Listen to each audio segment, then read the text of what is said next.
देखो नीचे 12 नवंबर के बाद से जिस तरह से पुलिस की शहर में दादागिरी थी, कहीं ना कहीं हमने एक गौ बचाओ कमेटी बनाकर हम सब लोगों ने इकट्ठा होकर इस शहर में पुलिस का जो जुल्म जाती और एक डर खौफ हमने खत्म किया है और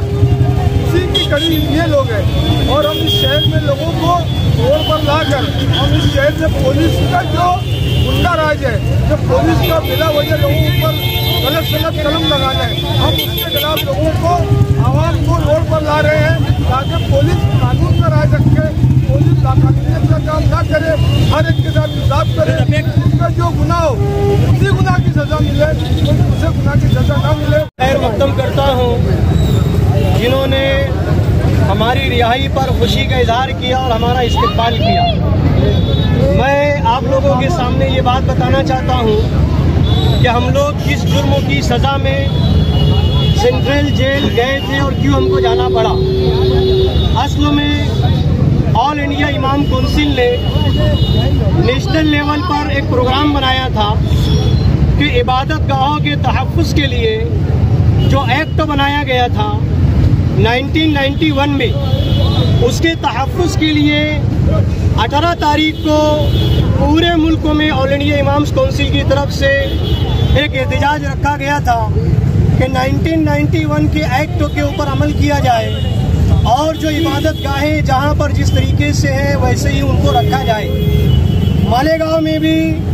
मौलाना अब्दुल समद साहब जो ऑल इंडिया इमाम्स काउंसिल के डिस्ट्रिक्ट प्रेसिडेंट हैं, उनकी सरपरस्ती में ये प्रोटेस्ट तो शहीदों की यादगार के पास मुनक़िद किया गया था। हालांकि इस प्रोटेस्ट के लिए हमेशा के तरह एक कायदे परवाने के तौर पर हमने इंटीमेशन लेटर दिया था, लेकिन जैसे ही हमने 4:30 बजे हमारा प्रोटेस्ट शुरू किया तो फौरन 1 मिनटों के अंदर हमें धरना नहीं करने दिया गया और सिटी पुलिस स्टेशन के अमले ने आकर के जगह से हम लोगों को अरेस्ट किया और सिटी पुलिस स्टेशन के पीआई दिलीप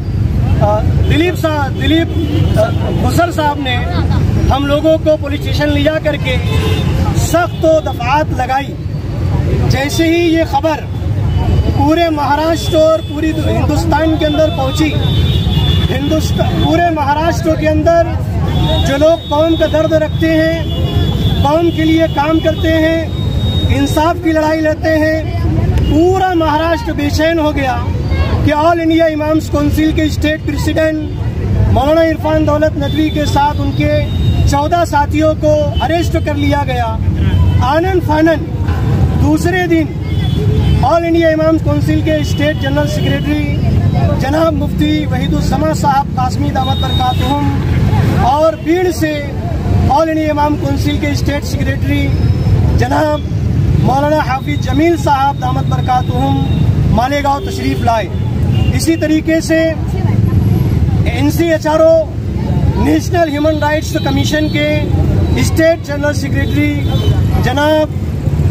एडवोकेट उमेर दफादार साहब और state secretary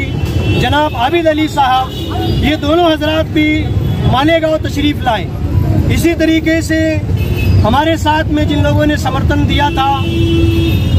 SDPI social democratic party of India के डिस्ट्रिक्ट प्रेसिडेंट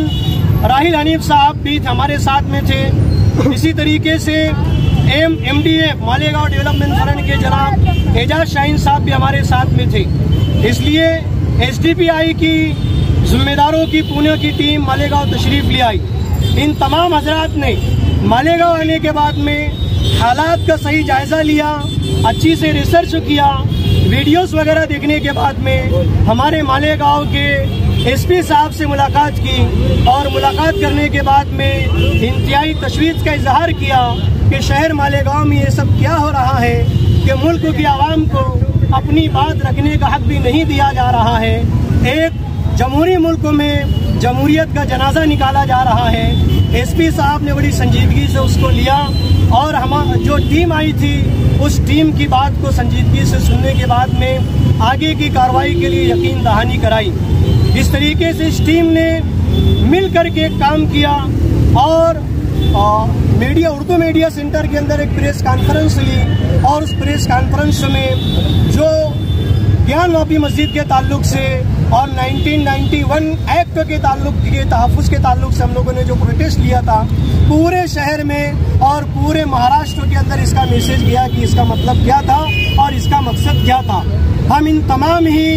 जिम्मेदारान का जो पूरे महाराष्ट्र के अंदर अपनी एक शान रखते हैं, एक बहुत बड़ी जिम्मेदारी रखते हैं, लेकिन ऑल इंडिया इमाम काउंसिल के दर्द को समझ करके, ऑल इंडिया इमाम काउंसिल की आवाज़ को समझ करके मालेगांव में आने के बाद में उन लोगों ने हमारे हक में आवाज़ लगाई। इसी तरीके से जनाब एडवोकेट अब्दुल अजीम खान साहब,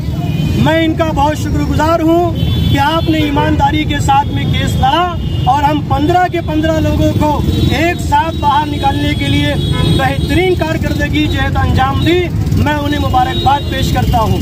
इसी तरीके से शहर मालेगांव की पॉपुलर फ्रंट ऑफ इंडिया की पूरी टीम ने लग करके इस मामले के अंदर मुआवनत की। जनाब एडवोकेट अब्दुल अजीम खान के साथ मिलकर के पूरी कानूनी कार्रवाई के लिए लगे रहे, हम उनके भी शुक्रगुजार हैं। इसी तरीके से कारपोरेटर जनाब मुस्तकीम डिग्नेटी साहब, कारपोरेटर अजीब कमाल साहब, कारपोरेटर अमीन साहब और जनाब सलीम इक्का साहब वगैरह, इन हजरात ने बगैर सियासी मफाद के